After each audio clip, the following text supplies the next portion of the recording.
I was at Pagan, in Burma, and from there I took the steamer to Mandalay, and a couple of days before I got there, when the boat tied up at a riverside village, I made up my mind to go ashore. The skipper told me that there was there a pleasant little club in which I had only to make myself at home. They were quite used to having strangers drop off like that from the steamer, and the secretary was a very decent chap. I might even get a game of bridge. I had nothing in the world to do, so I got into one of the bullock carts that were waiting at the landing stage and was driven to the club.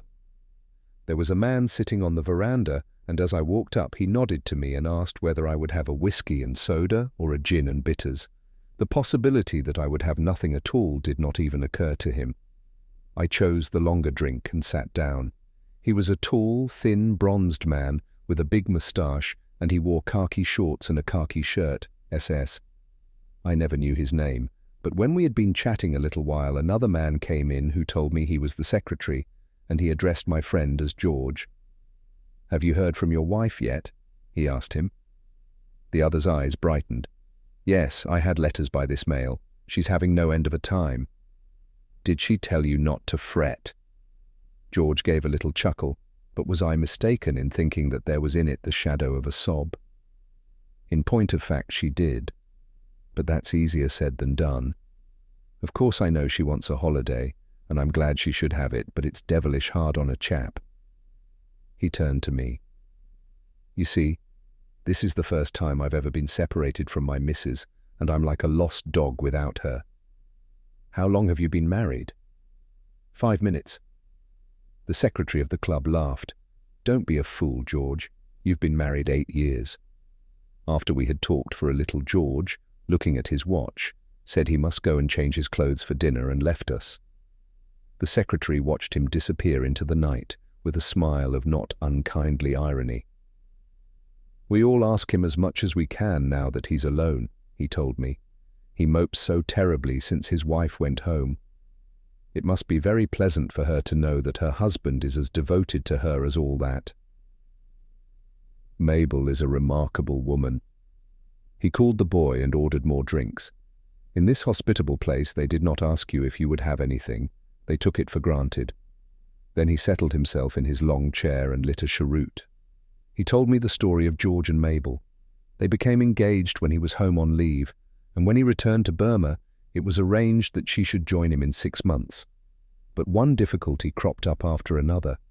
Mabel's father died, the war came, George was sent to a district unsuitable for a white woman, so that in the end it was 7 years before she was able to start. He made all arrangements for the marriage, which was to take place on the day of her arrival, and went down to Rangoon to meet her. On the morning on which the ship was due, he borrowed a motor car and drove along to the dock. He paced the quay. Then suddenly, without warning, his nerve failed him. He had not seen Mabel for 7 years. He had forgotten what she was like. She was a total stranger. He felt a terrible sinking in the pit of his stomach, and his knees began to wobble. He couldn't go through with it. He must tell Mabel that he was very sorry, but he couldn't. He really couldn't marry her. But how could a man tell a girl a thing like that when she had been engaged to him for 7 years and had come 6,000 miles to marry him? He hadn't the nerve for that either. George was seized with the courage of despair. There was a boat at the quay on the very point of starting for Singapore. He wrote a hurried letter to Mabel, and without a stick of luggage, just in the clothes he stood up in, leapt on board. The letter Mabel received ran somewhat as follows. "Dearest Mabel, I have been suddenly called away on business and do not know when I shall be back. I think it would be much wiser if you return to England.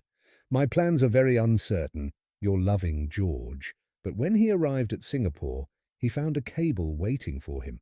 "Quite understand. Don't worry. Love, Mabel." Terror made him quick-witted. "By Jove, I believe she's following me," he said. He telegraphed to the shipping office at Rangoon, and sure enough her name was on the passenger list of the ship that was now on its way to Singapore. There was not a moment to lose. He jumped on the train to Bangkok. But he was uneasy. She would have no difficulty in finding out that he had gone to Bangkok, and it was just as simple for her to take the train as it had been for him. Fortunately, there was a French tramp sailing next day for Saigon. He took it. At Saigon he would be safe. It would never occur to her that he had gone there, and if it did, surely by now she would have taken the hint. It is 5 days' journey from Bangkok to Saigon, and the boat is dirty, cramped and uncomfortable. He was glad to arrive and took a rickshaw to the hotel. He signed his name in the visitor's book and a telegram was immediately handed to him. It contained but 2 words, love, Mabel. They were enough to make him break into a cold sweat. "When is the next boat for Hong Kong?" he asked. Now his flight grew serious. He sailed to Hong Kong but dared not stay there. He went to Manila. Manila was ominous. He went on to Shanghai. Shanghai was nerve-wracking. Every time he went out of the hotel, he expected to run straight into Mabel's arms. No, Shanghai would never do. The only thing was to go to Yokohama. At the Grand Hotel at Yokohama, a cable awaited him. "So sorry to have missed you at Manila, love, Mabel." He scanned the shipping intelligence with a fevered brow. Where was she now? He doubled back to Shanghai. This time he went straight to the club and asked for a telegram. It was handed to him. "Arriving shortly. Love, Mabel." No, he was not so easy to catch as all that. He had already made his plans. The Yangtze is a long river and the Yangtze was falling. He could just about catch the last steamer that could get up to Chongqing, and then no one could travel till the following spring except by junk. Such a journey was out of the question for a woman alone. He went to Hankow, and from Hankow to Ichang. He changed boats here, and from Ichang through the rapids went to Chongqing. But he was desperate now. He was not going to take any risks.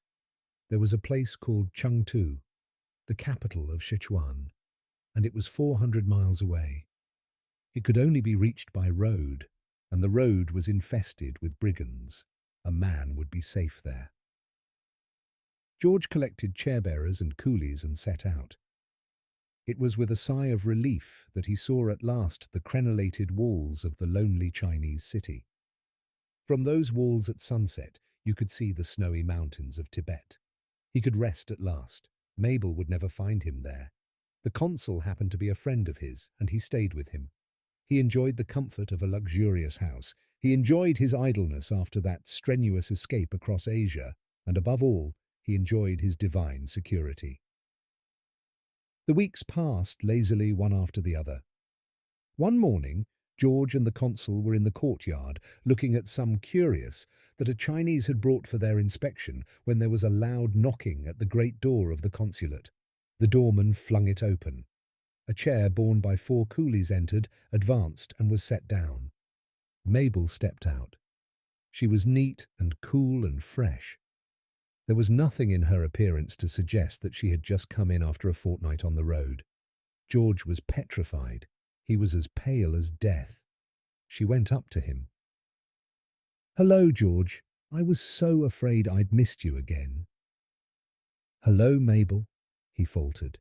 He did not know what to say. He looked this way and that. She stood between him and the doorway. She looked at him with a smile in her blue eyes. "You haven't altered at all," she said. "Men can go off so dreadfully in 7 years, and I was afraid you'd got fat and bald. I've been so nervous. It would have been terrible if after all these years I simply hadn't been able to bring myself to marry you after all." She turned to George's host. "Are you the consul?" she asked. "I am." "That's all right. I'm ready to marry him as soon as I've had a bath." And she did.